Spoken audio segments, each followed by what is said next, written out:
Ak štát presúva kompetencie na samosprávu, je to jasným dôkazom toho, že mestá to vedia robiť dobre, efektívne, profesionálne a kvalitne.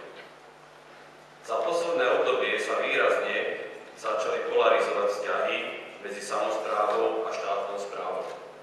Hlavným dôvodom bol nesystémový a silový spôsob presúvania úloh štátu na samosprávu bez finančného krytia týchto úloh.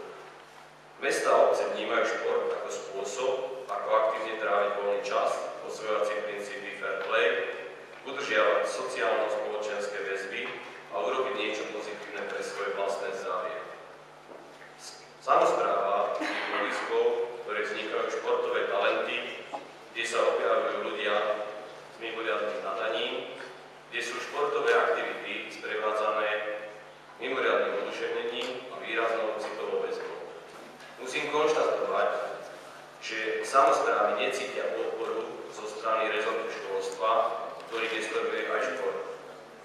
Necítiť podporu pre neprofesionálne kluby a športové aktivity,